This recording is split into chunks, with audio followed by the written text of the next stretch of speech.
नमस्कार दोस्तों, मैं अंकुर उपाध्याय स्वागत करता हूं आप सभी का आपके अपने YouTube channel share market analysis में। दोस्तों यहां पे आप सभी के साथ बात करूंगा जो आज के सेशन में स्टार्टिंग में ही सबसे ज्यादा बड़ा एक्शन शो कर रहा है आपको, बी सॉफ्ट यानी कि बिरला सॉफ्ट। इस स्टॉक की बात करें तो इसके नंबर्स आए हैं और जो कि नंबर्स काफी खराब हैं, इसके चलते स्टॉक आपको आज एक गैप डाउन ओपनिंग के साथ दिखा। 258 रुपीस पे ओपन होता हुआ दिखा, 250 का लो लगाया है स्टॉक ने and now it is trading at 270 rupees. यानी कि अगर आप नीचे से देखोगे तो लगभग आपके लिए 20 रुपए ऊपर ट्रेड कर रहा है इस समय, डेज लो से 20 रुपए ऊपर, ऑलमोस्ट 8-9% ऊपर दिख रहा है आपको।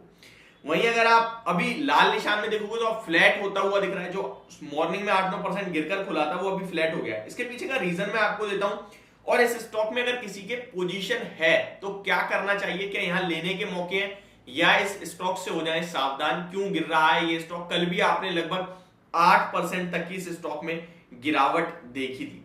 मार्केट का हाल बताऊं तो निफ्टी आपको लगभग 50 पॉइंट ऊपर ट्रेड करता हुआ दिख रहा है, नॉर्मल है, कुछ ज्यादा खास नहीं दिख रहा मूवमेंट। आज अदानी ग्रुप के स्टॉक फिर से आपको बड़े क्रैक होते हुए दिख रहे हैं, वही रीजन है। अब एक और नई खबर आ गई, एएसएम लिस्ट में शामिल कर दिया, कल मैंने आपके साथ शेयर भी करा था।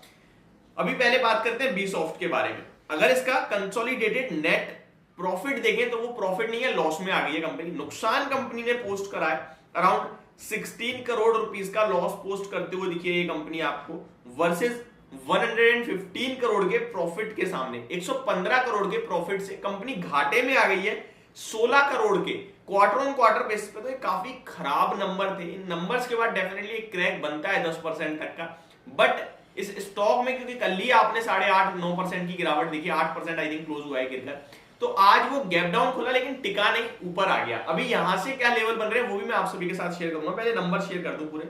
ईयर ऑन ईयर बेसिस पे बात करें तो भी एग्जैक्टली सेम दिख रहा है। 114 करोड़ के प्रॉफिट से कंपनी 16 करोड़ का लॉस करते हुए दिखी है। क्वार्टर 3 के रेवेन्यू की बात करें तो यहां रेवेन्यू में कोई दिक्कत नहीं है, यानी कि कंपनी की आय नॉर्मल है, बढ़ी है, बट प्रॉफिट सारा गायब हो गया। मार्जिन्स में प्रेशर है, इसका मतलब वो देखते हैं।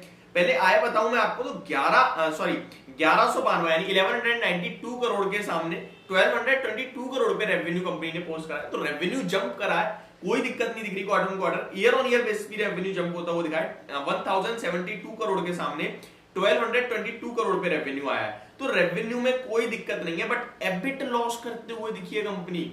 एबिट की बात करें तो 156 करोड़ के मुनाफे के सामने कंपनी ने 13.6 करोड़ का लॉस कर दिया है एबिट पे। और एबिट मार्जिन्स देखिए 13% के सामने 1.12% माइनस में चले गए हैं। तो बहुत ज्यादा नेगेटिव नंबर थे, मतलब इससे ज्यादा खराब कुछ हो नहीं सकता था जो नंबर कंपनी ने पेश करे हैं। बट आज सब लोगों का माल बिकवा के जिसने बेच दिया होगा सुबह, नंबर खराब देखकर और प्राइस खराब देखकर, वो अब सबसे ज्यादा प्रेशर फील कर रहे होंगे, क्योंकि स्टॉक अब हरे निशान में आ चुका है। स्टॉक इस समय 1 रुपये ऊपर ट्रेड कर रहा है। जब मैंने बात करी थी, स्टार्ट करी थी वीडियो, तो 270 पे था, अभी 273 पे आ चुका है। इनफैक्ट 273.50 पे आ चुका है, आधे परसेंट ऊपर हो गया, हरे निशान में आ गया ये स्टॉक। इस स्टॉक के वॉल्यूम्स देखो आप तो 56 लाख शेयर्स ऑलरेडी ट्रेड हो गए हैं और बाजार खुले 1 घंटा हुआ है अभी केवल। कल के एवरेज वॉल्यूम्स देखूं मैं तो लगभग 97 लाख शेयर्स हैं, लेकिन टोटल एवरेज वॉल्यूम में अगर देखूंगा तो 30 लाख 20 लाख शेयर्स ट्रेड होते हैं, जिसके सामने शुरुआत में 1 घंटे में लगभग डेली एवरेज के सामने 2 गुना शेयर्स तो ट्रेड हो चुके हैं। इस कंपनी के बारे में आपको रिटर्न्स का चार्ट देखें तो 1 साल में 42% नेगेटिव है, 6 महीने में 20% नेगेटिव है, 3 महीने में 2% नेगेटिव है, और 1 महीने में लगभग 9% नेगेटिव दिखता है आपको, और 1 हफ्ते में लगभग 6% नेगेटिव दिखता है। इस कंपनी का स्टॉक अगर मैं देख रहा हूं तो कंटिन्यू वन साइडेड गिरावट दिखा रहा है। स्टॉक की बात करें तो आपको यहां पे मेरे हिसाब से थोड़ा वेट करना चाहिए। आज कैंडल जो बन रही है वो खुला नीचे लेकिन ऊपर आ रही है। अगर ये डेज हाई के आसपास बंद होती है तो अराउंड 290 रुपीस की जो लास्ट यानी कल की जो ओपनिंग थी, कल का जो हाई है अराउंड 290 के समथिंग का शो हो रहा है, तो वो अगर ब्रेक करेगा तभी कहीं ना कहीं इस स्टॉक में मूवमेंट बनेगा। अदरवाइज मेरे हिसाब से ज्यादा कुछ नहीं दिख रहा है खास। तो जब तक ये 290 ऊपर में नहीं निकालेगा, आप इस स्टॉक को लेकर ज्यादा पॉजिटिव नहीं होना है। इनफैक्ट 290 से पहले स्टॉक काफी समय तक कंसोलिडेट करता रहा, साइडवेज रहा है लगभग 20 दिन के करीब, और उस साइडवेज में ऊपर में 300 है और नीचे में क्लोजिंग बेसिस पे बता रहा हूं, ऊपर में 300 है और नीचे में अराउंड 275 था। तो वो लेवल ब्रेक करके स्टॉक नीचे आया है। स्टॉक का चार्ट भी पॉजिटिव नहीं है, स्टॉक के प्राइस, स्टॉक का जो नंबर है वो भी पॉजिटिव नहीं है, और कंपनी के बारे में इस समय लोगों की भावनाएं भी पॉजिटिव नहीं होंगी, क्योंकि रिटेल इन्वेस्टर ने तो लॉस खा लिया है आज। अब यहां से क्या करें क्या ना करें, देखिए दोस्तों, अभी मेरे हिसाब से अगर आप सोचो यार स्टॉक बढ़ गया, मैंने बेच के गलती कर दी, तो ये आपका डिसीजन एब्सोल्युटली गलत था, बेचना नहीं चाहिए था, क्योंकि आपने देखे नंबर्स खराब है, लेकिन कल ऑलरेडी गिरा है स्टॉक। अब यहां से स्टॉक में जो रिवर्सल आ गया है, अब यहाँ खरीदना भी नहीं चाहिए। आज अगर आपके लिए ऊपर भी आ जाता है ना, तो कल फिर वो नीचे जाने की उम्मीद रखते हैं। अब यहाँ पे अगर किसी के पास है तो वो डेफिनेटली होल्ड कर सकते हैं, लेकिन जिसपे नहीं है वो 290 के ऊपर अगर जिस दिन क्लोजिंग मिलेगी, ब्रेकआउट होगा, तभी खरीदना है, उससे पहले नहीं लेना है इस स्टॉक को। इस कंपनी की बात करें तो कंपनी हर एक तरीके से नंबर नुकसान लॉस में आती हुई दिख रही है, तो ये एक बहुत बड़ा यू टर्न बोल सकते हैं हम, यू टर्न जिसे कहते हैं वो।